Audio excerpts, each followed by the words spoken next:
When he's ready to pay you back, all the forces of darkness cannot stop him. He'll make things happen that don't make sense. He'll cause people to be good to you that don't even like you. Cause doors to open that should be closed. Cause promotion when you weren't next in line. God is a just. I want to talk to you today about settled accounts. We all have to deal with unfair situations and people that do us wrong. You can't live very long without someone being jealous and talking badly about you, being cheated in a business deal, a friend not keeping their word. A lady told me how a coworker said things about her that weren't true. She went around spreading these rumors. People believed it, and it kept this lady from a promotion. It doesn't seem right when you're being your best and someone else puts you at a disadvantage. Their choices set you back. But God said in Hebrews, I am a just God.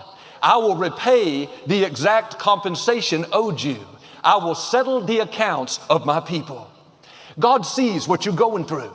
He sees who did you wrong, how they walked away and left you to raise the kids, how they manipulated things, made you look bad, how they were dishonest and took what should have been yours. God is saying, don't worry, I'm going to pay you back. I'm going to make it up to you. You don't have to get even. You don't have to vindicate yourself. The Most High God is going to settle your account. You are not at the mercy of how other people have treated you. They don't control your destiny. They may have walked away, said things that damaged your reputation. Seems like they put you at a disadvantage. Stay encouraged. Your time is coming. God is not going to leave your account in a deficit. He's not going to let you stay down, mistreated, shortchanged. No, get ready. Payback is coming. God is a just God. You don't have to settle your account. He's going to do it for you. And the good news is God never brings you out the same. He makes the enemy pay for bringing the trouble. Someone may have tried to push you down, said things that were hurtful. You didn't have a good childhood. There's a lot of abuse, manipulation, jealousy. But when God settles your account, you're not only going to get what you were owed, but you're going to come out increased, promoted, honored, better than if it would have never happened. Better relationships, better position, better opportunity. This is what happened with Jacob in the scripture. He fell in love with Laban's daughter, a young lady named Rachel. Laban told him that if he would work for him for 7 years, he could have Rachel as his wife. They had this agreement, very clear, 7 years and she's mine. Jacob worked those 7 years being his best. He didn't just pass the time, he excelled. Because of Jacob, Laban became very wealthy. His flocks multiplied many times over. 7 years finally came and Jacob was so excited. In those days at the wedding, the bride wore a very thick veil. You couldn't see who was in there. After the big celebration with partying and dancing, I can imagine Jacob went to bed that night with a little too much to drink. The next morning when he woke up, he leaned over to kiss his new bride, but it wasn't Rachel, it was her sister Leah. Jacob nearly passed out. He ran to Laban, said, what are you doing? Trying to trick me. I didn't agree to marry Leah, I agreed to marry Rachel. Laban said, I know, Jacob, but we have a tradition. We have to marry the older daughter off first. Work for me another 7 years, then you can have Rachel. Laban was dishonest, manipulative, conniving, all at Jacob's expense. Here Jacob did the right thing. He went overboard to carry out his part of the agreement, but Laban deceived him. And Jacob was either so in love with Rachel or so dumb, he agreed to work another 7 years. He eventually married Rachel. He told Laban that he wanted to move back home. Laban didn't want him to go. He said, Jacob, I know God has blessed me because you were here. My flocks were very small, but now because of you, I'm enormously wealthy. He recognized it was the favor on Jacob that caused him to be so blessed. He asked Jacob what he wanted as a parting gift. You would think he'd want to be good to Jacob, send him off with a great blessing. But Laban was so manipulative, so dishonest, he tried to keep him from having anything significant. Jacob said, I'll work for you a little longer. For my payment, let me have all the new goats and sheep that are born that are speckled and streaked. You keep all the animals that are solid. That way when I leave, nobody will have any doubt that what I take belongs to me. Laban agreed, but he was so stingy, he had his workers sneak out in the middle of the night and take all the male, streaked, and spotted animals, so when they mated, Jacob wouldn't get any more flocks. The funny thing is, when the solid colored animals mated, they produced speckled and spotted offspring. It didn't make sense. This went on and on to where Jacob's flocks were getting bigger than Laban's. Laban couldn't understand it.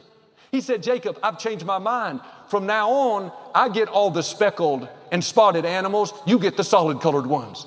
You know what happened? All the animals that were born were now solid. Laban was scratching his head, thinking, what in the world is happening? God knows how to settle your accounts. He knows how to pay you back for what should have been yours. Deceptive people can't stop our God. Manipulators are not going to get the best of you. People that leave you out, push you down, don't keep their word. Don't get upset. You're not on their payroll. You're on God's payroll. He controls the universe. He knows what you're owed. He knows how to make it up to you. He will bless you despite people trying to keep you down. They can't stand against our God. Now quit worrying about people that have done you wrong, losing sleep over that person that left you out, that contract you were manipulated out of. They may have manipulated you, but they can't manipulate our God. When He's ready to pay you back, all the forces of darkness cannot stop Him. He'll make things happen that don't make sense. He'll cause people to be good to you that don't even like you. Cause doors to open that should be closed. Cause promotion when you weren't next in line. God is a just God. He saw Jacob's account was in deficit. Years ago, Victoria and I went into partnership with this gentleman that came across our path. He had a project that we were interested in, and we agreed to do it together.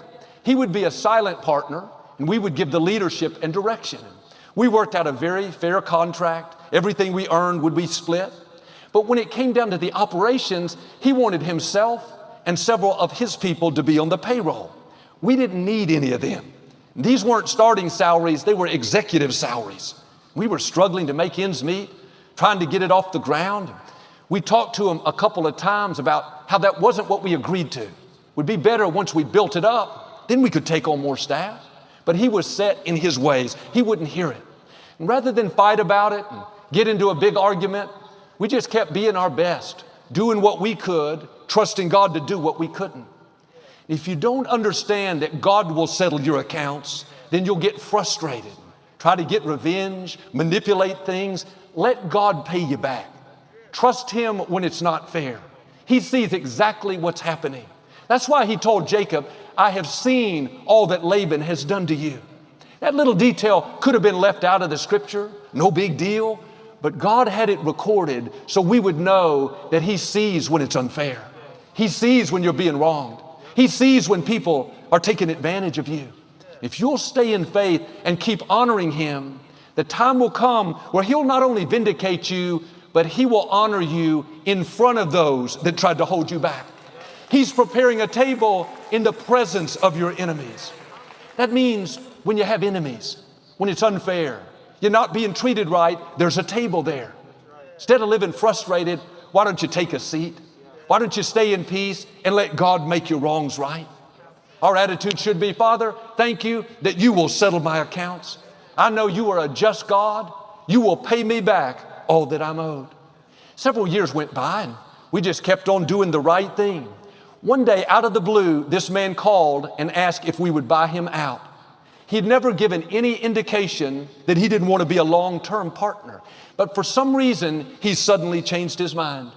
We bought him out at the same value we purchased our part. About a year later, a company contacted us about buying the business. We ended up selling it for more than 10 times what we bought it for. Those few salaries we paid for several years that weren't fair, God compensated us many times over. If that man would have waited a few more months, he would have received a huge return on his investment. Instead, it all came to us. When God pays you back, it won't be average. It won't be ordinary. It will be more than you can imagine. The Israelites had been in slavery for 430 years. They were mistreated, forced to work long hours with no breaks, given quotas that were impossible to meet. It looked like that was their destiny. But God is not going to let people continually mistreat you, continually take advantage of you. He said in Exodus, I have seen the affliction of my people. I have heard their cries. I am coming down to deliver them. God was saying, enough is enough. It's payback time. I'm ready to settle this account. God didn't just deliver them. He didn't just free them from the Pharaoh. That would have been a great miracle. But when you're on God's payroll, when you honor Him with your life, He's keeping a record of everything that's owed you, everything that should have been yours. They didn't leave Egypt empty-handed. The scripture says God caused them to have favor with their oppressors. They gave them their gold, their jewelry, and their clothing. Think about how strange that was. The people that had held them all those years, made their lives miserable, now they're giving them their valuables. What was that? God paying them back for 430 years of working without pay. It says in Psalms that they left loaded down with blessings. For years, they had been loaded down with burdens, loaded down with pressure, loaded down with discouragement. But when God settled their account, they were loaded down with gifts, loaded down with joy, loaded down with blessings.